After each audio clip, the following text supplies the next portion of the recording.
하나님 말씀 함께 같이 보도록 할까요? 출애굽기 12장 13절에서 14절 말씀입니다.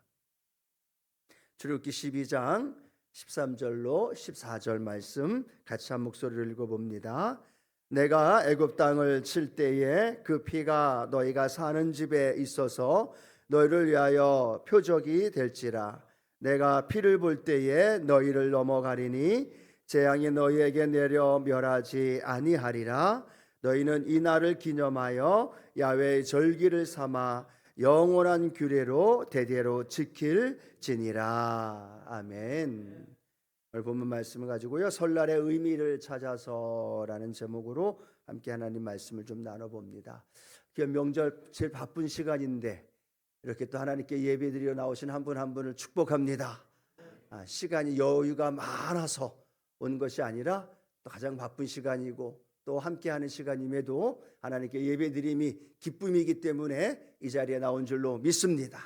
또 함께 온라인으로 예배드린 성도님들에게도 동일한 은혜가 함께하기를 축복하면서요, 이 설날은 우리가 잘 알고 있는 것처럼 우리 새해를 시작하면서 농업을 주업으로 했던 그 시대 때, 그때에는 우리가 이 새해를 시작하면 이 절기가 가장 중요한 절기로 생각하면서 한 해를 잘 마무리하고 또 새해를 꿈꾸면서 농사가 잘 되기를 바라는 그런 소망의 마음을 가지고 지내는 우리나라의 어쩌면 가장 큰 명절이 바로 이 구정, 설날이 아닐까라는 생각을 해보게 됩니다.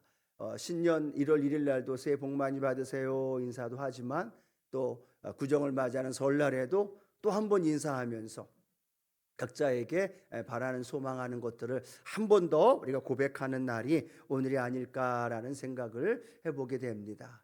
우리가 아마 추석은 성경에 나와 있는 그런 성경 구절에 보면 나오는 절기 중에 초막절과 같이 연결되어져 있을 수 있다면요, 오늘 이 설날은 유대인의 명절 중 절기 중에 유월절과 흡사하게 우리가 찾아볼 수 있습니다. 왜냐하면 유월절이 하나님 앞에서 새롭게 시작되어지는 이 유대인들의 새로운 출발의 시작이 바로 유월절이었기 때문에 우리에게 그 은혜를 가르쳐 주죠. 아마 유대인들도 가장 큰 명절 절기하면 유월절이라는 사실을 가르쳐 줍니다. 우리는 새해 농업을 시작하면서 먹고 사는 문제 때문에 그런 의미로 이 구정을 가장 첫 명절로 또 가장 중요한 명절로 삼고 있지만 유대인들에게는요, 유월절은 죽음에서 건져내어졌다는 의미, 또 새로운 선민으로서 하나님 앞에 삶을 살아가는 의미로서의 새로운 출발을 의미할 때 유월절 절기를 지키고 있는 모습을 보게 되어집니다. 출애굽기 12장 2절에 보면 이렇게 하나님 말씀하고 있는데요, 이 달을 너희에게 달의 시작 곧 해의 첫 달이 되게 하고 라고 말씀을 합니다. 즉 해의 첫 달, 첫날이 시작되어지는 날이 언제냐? 그것이 유월절.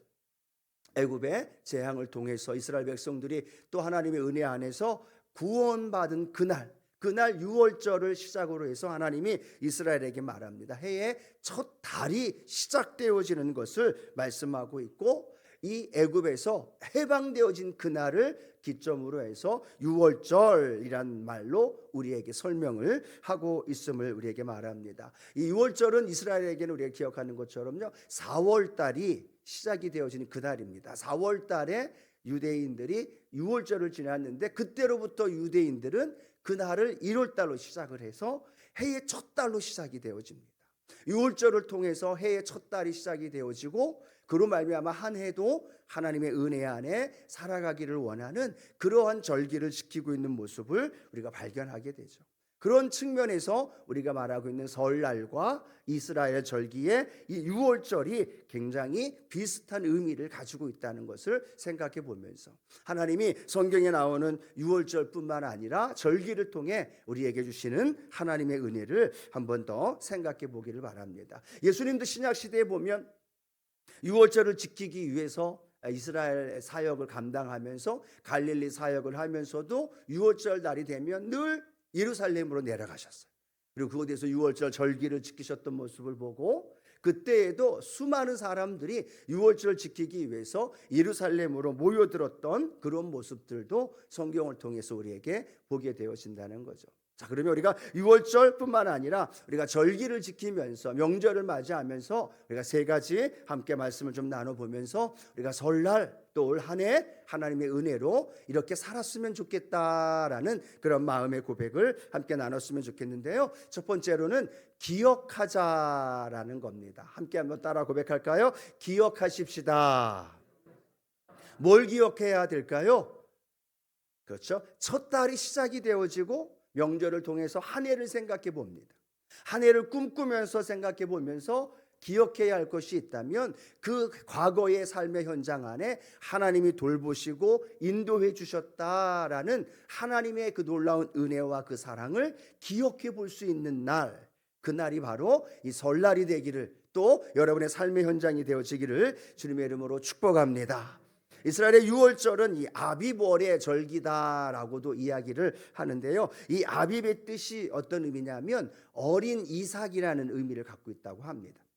즉 그러면 이 이스라엘의 유월절은 어떻게 지키느냐? 가족들이 이렇게 모여서 함께 이야기를 나눌 때 어린 아이들이 그렇게 이야기하며 묻는다고 합니다. 아버지, 오늘 유월절이 무슨 날을 의미합니까? 라고 어린아이가 질문을 한다고 합니다.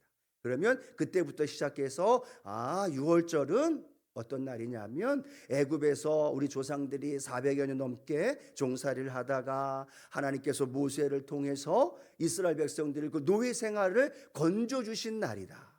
9가지 재앙과 함께 마지막 그 재앙 때, 죽음의 재앙이 지나갈 때 어린 양의 피를 문 임방과 문설주에 바른 그 집은 죽음의 사자가 건너가게 됐다, 지나가게 됐다.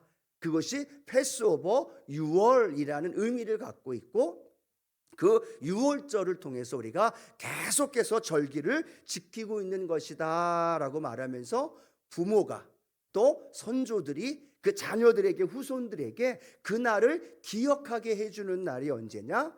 그날이 바로 6월절이라는 사실이에요. 하나님이 이스라엘 백성들을 출애굽을 시켰던 것들을 계속 자자손손 후손들에게 그것이 전달되어지기 위해서 하나님이 어떤 방법을 쓰셨느냐? 6월절이라는 절기를 지키도록 제정하셨다라는 거예요.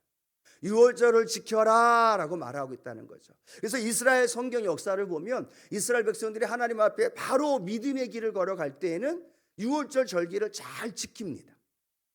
그런데 하나님 앞에 범죄하고 우상 숭배하고 하나님을 떠났을 때에는 6월절을 잘 지킬까요? 안 지킬까요? 6월절을 안 지킵니다.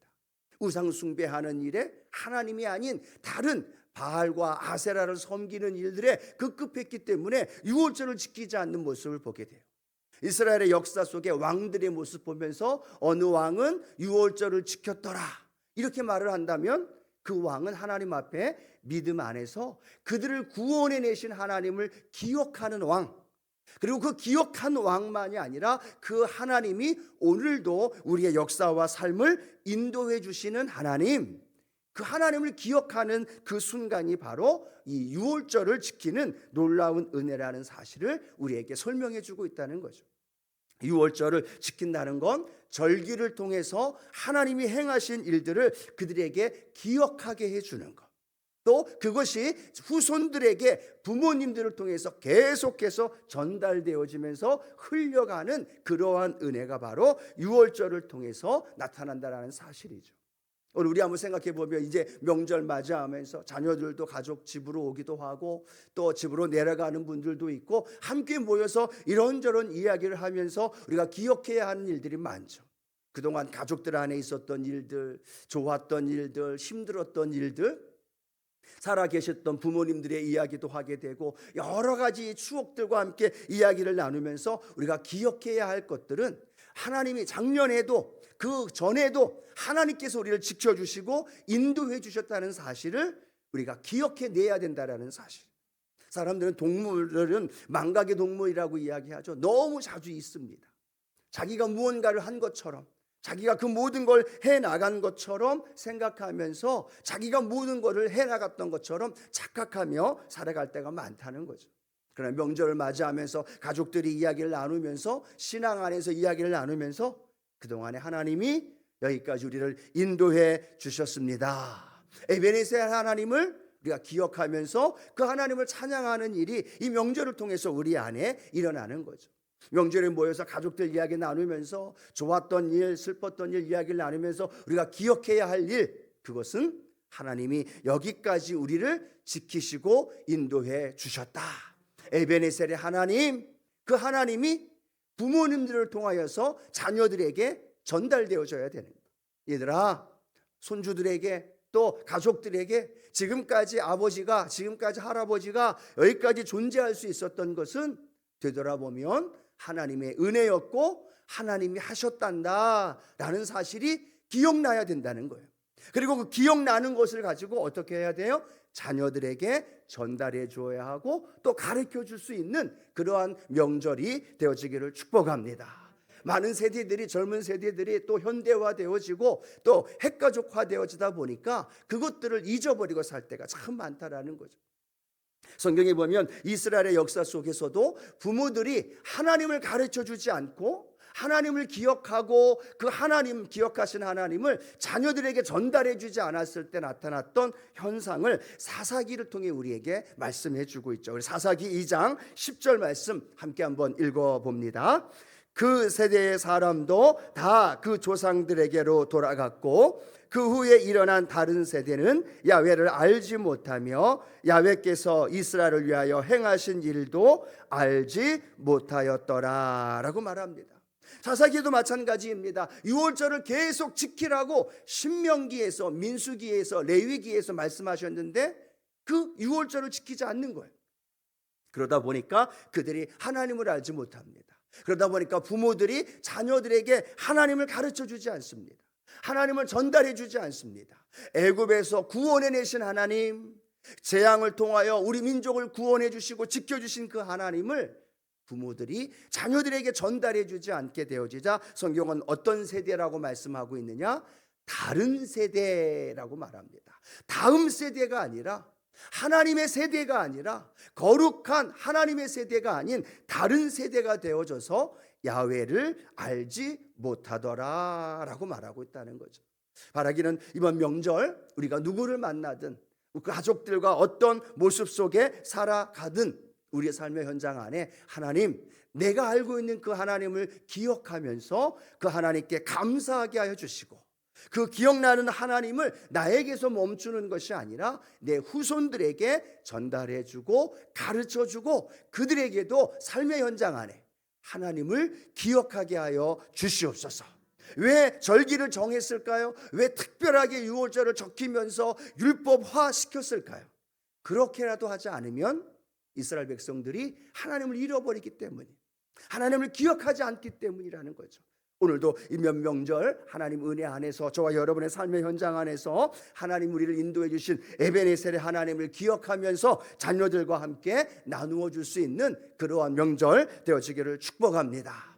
또 하나님이, 그 하나님이 오늘도 이 자리에 우리와 함께 하신다라는 사실, 더불어서 그 하나님이 사랑하는 아들아, 사랑하는 딸아, 사랑하는 손주들에게까지 그 하나님이 우리의 삶을 인도해 주시고 축복해 주신다라는 그 은혜의 말씀이 저와 여러분을 통해서 증거되어지기를 주님의 이름으로 축복합니다. 여러분 세배를 받으실 거 아니에요. 뭐 손주들이든 자녀들이든 세배 받고 하실 때마다 덕담하죠. 그 덕담 속에 뭐라고 이야기를 많이 합니까? 올해 대박 나거라, 뭐 건강해라, 하는 일 잘 되거라, 뭐 여러 가지 할 일도 많이 있을 거라고 생각합니다. 그러나 그 한마디 속에 여러분이 기도하면서 내가 만난 하나님, 내가 체험한 그 하나님을 그들에게 전달해 줄 수 있는 짧고도 강한 임팩트 있는 덕담 한마디, 축복해 주는 말 한마디.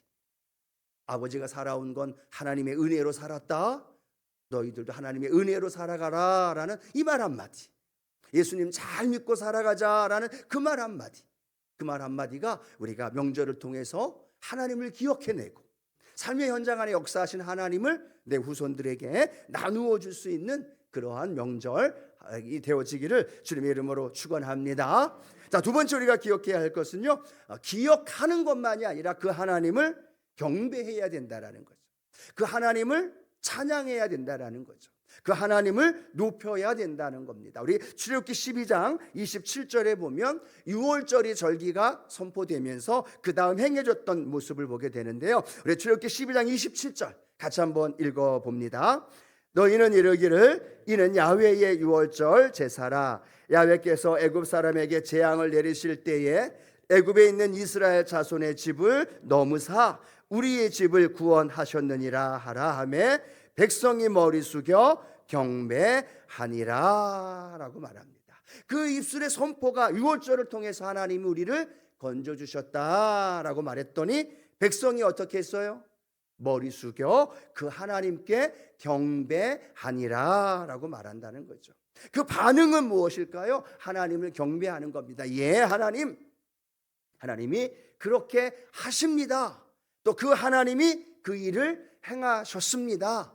그 하나님이 과거에만이 아니라 오늘도 내 삶 속에서 그 일을 이루어 주십니다. 앞으로의 내 삶 속에서도 하나님께서 역사해 주실 겁니다 라는 믿음의 고백이 바로 경배하였느니라 라는 말 안에 담겨져 있다는 겁니다. 여러분, 이 경배하였다라는 이 고백이 진행되어질 때 이스라엘의 역사는요, 하나님의 축복과 은혜 안에 진행되었던 모습을 보게 되어집니다. 그런데 이 경배의 방향이, 그 인정하는 방향이 하나님께서가 아니라 하나님께로부터 옮겨졌을 때, 바알에게 옮겨지고 또 다른 신에게 옮겨지고 그것들이 자기 자신들에게 옮겨졌을 때에는 하나님 앞에 징계와 함께 그들의 삶에 많은 어려움을 겪었던 모습들을 발견하게 됩니다. 그러나 우리의 신앙의 삶의 현장 안에 특별히 명절을 통해서 우리가 더 하나 깨달아야 할 것은 우리가 예배하며 찬양하며 인정해야 할 그분 오직 하나님 한 분뿐인 줄로 믿습니다. 그 하나님께 향한 방향, 그 방향이 틀어지면 안 돼요. 그 방향이 자칫 직선으로 하나님께만 올려져야 되는데 세상은 그렇게 만들지 않습니다.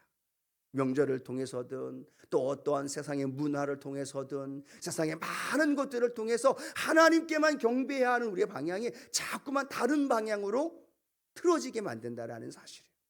세상을 통해서 또 즐거움을 통해서 명예를 통해서 또 먹고 마심을 통해서 만모니즘을 통해서 많은 것들을 통해서 우리가 하나님 앞에 나아가지 못하도록 막는 많은 것들이 있을 때 특별히 이번 명절을 통해서 하나님 앞에 우리 그런 고백을 드렸으면 좋겠습니다. 오직 하나님께만 예배하며 경배하며 살아가겠습니다. 한 해를 시작하는 날이잖아요. 그 한 해를 시작하면서 우리의 믿음의 고백이죠.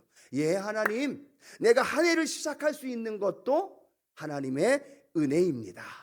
이들이 새롭게 출애굽하고 하나님 백성으로 살아갈 수 있는 것도 하나님의 은혜입니다라는 걸 고백했기 때문에 그 하나님께 경배할 수 있었다면 하나님 올 한 해 명절을 맞이하고 가족들을 만나고 또 새로운 음식들을 먹고 마시고 함께 할 때 우리의 마음속에 하나님 내가 올 한 해 하나님께만 경배하고 하나님께만 예배하며 살아가게 하여 주시옵소서. 그 자리에 내가 올라가지 않게 해 주시고 그 자리에 물질이 올라가지 않게 해 주시고 그 자리에 세상의 그 어떤 것들로 올라가지 않게 해 주셔서 오직 하나님께만 예배하고 하나님께만 나아갈 수 있는 그러한 시간이 되게 하여 주시옵소서. 한편으로는 명절 맞이하면서 제 마음속에 그런 기도 제목이 하나 있습니다. 하나님, 우리 성도님들 먼 곳에 고향에 내려가고 친척들 만나고 함께 할 때 우상에게 절하지 않게 해 주시옵소서. 하나님께서 이 귀한 명절 하나님께만 경배하는 기회가 되게 해 주시옵소서.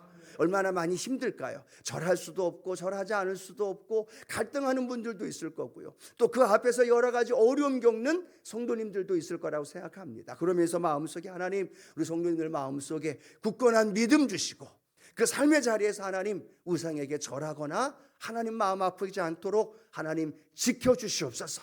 그래서 그 제사하고 절하고 우상 숭배하는 것들이 하나님께 예배하는 시간으로 바뀌어지게 하여 주옵소서. 하나님께 수도 예배를 드리고 먼저 한 해를 하나님께 의지하는 마음으로 드릴 수 있는 예배의 시간으로 하나님 그 삶을 바꾸어 주시고 일가 친척들, 가족들, 부모님들의 마음도 변화시켜 주시고 그렇게 또 하나님의 역사가 나타나게 하여 주시옵소서. 여러분, 그런 기도가 저와 여러분 또 믿음 안에서 제사 안 드리고 하나님께 예배하는 저와 여러분의 마음에 중보의 기도를 드릴 수 있는 그러한 저와 여러분이 되어지기를 축복합니다. 그래서 한 해 동안 우리 마음껏 세상이 아니라 그 어떤 것도 아니라 하나님께만 예배하고 하나님께만 기뻐하면서 인정하며 살아가는 올 한 해 되어지기를 주님의 이름으로 축원합니다. 이스라엘 백성들은요, 물이 필요하고 번영이 필요하고 비가 필요하다라고 생각하면 바알에게 절을 했어요.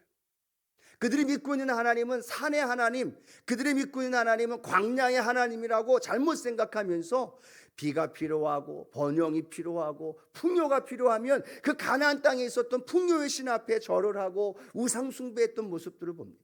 즉 자기 자신의 필요에 따라서 하나님을 섬기거나 때로는 우상을 섬기거나 삶의 자리에 그렇게 수단화시켰던 모습들. 하나님, 그러나 올 한 해 우리는 하나님 앞에서 오직 그 하나님만 경배하고 예배하며 살아갈 수 있는 우리 삶이 되게 하여 주옵소서.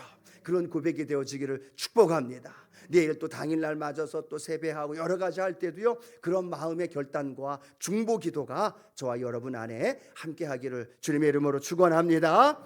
자, 세 번째, 우리는요, 나누며 즐거워 해야 된다는 사실을 우리에게도 설명을 해 줍니다. 나누면서 그 안에서 함께 즐거워하는 것. 명절을 맞이하면서 수많은 사람들에게 함께 나눕니다. 또 함께 또 주의 사랑을 나누기도 하고 또 함께 음식을 먹고 함께 교제하는 그 시간에 내가 나눌 수 있는 것이 있다면, 내가 함께 베풀어 줄 수 있는 것이 있다면 함께 나누고 베풀면서 함께 즐거워해 줄 수 있는 그러한 명절이 되어지기를 주님의 이름으로 축복합니다. 성경에 나오는 그 절기 중에 화목제사를 하나님께 드리는 제사가 있어요. 화목제사를 드리는 절기에는요, 하나님이 말씀하신 규칙이 있는데요, 화목제물을 드린 다음에는 그 제물을 이틀 안에 다 먹어야 됩니다. 그리고 이틀 안에 먹지 않으면 남는 그 제물들은 다 불태워 버려져야 되는 거예요. 그런데 화목제물 드릴 때 소나 양이나 염소나 그런 제물을 드릴 때 그 많은 양을 이틀 안에 다 먹을 수 없어요. 이틀 안에 다 먹을 수 없는데 남는 것은 그 다음날 두고 먹으라고 말하고 있지 않고 다 불태워버리라는 이야기예요. 목적은 불태워버리라는 것이 목적이 아니라 이틀 안에 쉬지 않고 계속 먹으라는 이야기가 아니라 어떤 것이 포커스가 있을까요? 이틀 안에 너희들만 먹지 말고 주변에 있는 이웃과 친척과 함께하는 사람들을 불러다 놓고 하나님과 화목제사하는 드림으로 인하여 하나님과만 화목하는 것이 아니라 이웃들과도 화목하라라는 의미가 그 안에 담겨져 있다는 사실이죠. 유월절도 마찬가지고 모든 절기들, 특별히 저와 여러분 믿음의 명절을 보내면서 저와 여러분 마음속에도 하나님께 경배하는 일만이 아니라 우리에게 있는 것들을 마음껏 나누어 주고 베풀어 주고 함께 그들과 함께 즐거워해 줄 수 있는 그런 믿음의 성도님들 되어지기를 주님의 이름으로 축복합니다. 그래서 명절을 맞아서 우리가 할 수 있는 놀라운 은혜, 성경에 보니까 히브리서 13장 16절에 보면 이런 말씀이 기록이 되어 있는데요, 함께 한번 읽어봅니다. 오직 선을 행함과 서로 나누어 주기를 잊지 말라. 하나님은 이 같은 제사를 기뻐하시느니라 라고 말합니다. 이 같은 제사라고 말하는데 그 제사 안에 유월절 제사를 말하고 있지 않아요. 화목제사를 말하고 있지 않아요. 번제에 대한 이야기를 하고 있지 않아요. 다시 한번 우리 말씀을 좀 보여주시겠습니까? 히브리서 13장 16절 이렇게 말씀합니다. 선을 행함과 서로 나누어 주기를 잊지 말라. 하나님은 이 같은 제사를 기뻐하시느니라. 번제도 속죄제도 속건제도 기록이 안 돼 있어요. 그런데 하나님은 이 같은 제사라고 말하고 있는데 어떤 제사예요? 선을 행하는 것, 서로 나누어 주는 것, 그것이 뭐라고 말씀하고 있어요? 제사라고 설명하고 있어요. 그것도 어떤 제사요? 하나님이 기뻐 받으시는 제사. 이번 명절을 맞이하면서 하나님이 기뻐 받으시는 제사가 저와 여러분 안에 가득 채워지기를 주님의 이름으로 축원합니다. 이 명절 전날 이렇게 모여서 기도하고 예배드리는 것도 하나님이 기뻐하십니다. 그런데 더 기뻐하시는 또 하나의 하나님 말씀하신 것은 내일 또 그 다음 날 명절을 통해서 만나는 이들에게 함께하는 이들에게 선을 행하라는 사실, 그리고 서로 나누어 주기를 함께하라는 사실. 곰곰이 좀 묵상해 봤습니다. 하나님, 선을 행하는 것이 뭘까요? 명절 맞아서 선을 행하는 것, 목사로서가 아니라 아버지로서, 때로는 또 동서로서, 때로는 형부로서, 또 여러분의 자녀들, 여러분 가족 속에서 선을 행하는 건 무엇을 의미할까? 우리 이웃들과의 관계 속에서 선을 행하는 건 무엇일까? 그것이 왜 하나님은 제사라고 말씀을 하셨고 이 같은 제사를 하나님이 기뻐하신다라고 말씀하셨을까? 여러분, 내일 또 계속되는 만남 속에서 여러분 한 분 한 분에게 선을 행할 수 있는 그 은혜가 있게 되기를 축복합니다. 나누어 줄 수 있는 은혜가 있게 되기를 축복합니다. 그러면서 그것이 하나님이 기뻐 받으시는 제사라는 걸 생각해 보면서 우리에게 하나님께만 경배하는 것만이 아니라 우리 주변에 있는 이들에게 나누어 주고 또 함께 선을 행하고 그리고 함께 즐거워할 때 그 어떤 명절 설날보다도 2024년에 시작되어지는 이번 명절이 더 큰 하나님의 은혜 안에 일어나게 되기를 주님의 이름으로 축원합니다. 말씀을 맺기를 원합니다. 세 가지. 하나는 하나님을 기억할 수 있는 이번 명절이 되어지기를 소원합니다. 그리고 그 기억되어진 하나님의 은혜가 내 자녀들, 후손들에게 마음껏 증거되어질 수 있도록. 그래서 두 번째는 함께 예배하고 함께 그 하나님을 인정하고 함께 그 하나님을 우리 일가 친척 가족들 안에서 하나님께 찬양할 수 있는 그러한 명절. 그것이 이제는 우리의 바운더리를 넘어서 우리 주변에 있는 이웃들에게까지 선을 행하고 나누어 주고 그래서 그곳에서 하나님의 즐거움이 저와 여러분 안에 가득하게 되어지기를 주님의 이름으로 축원합니다.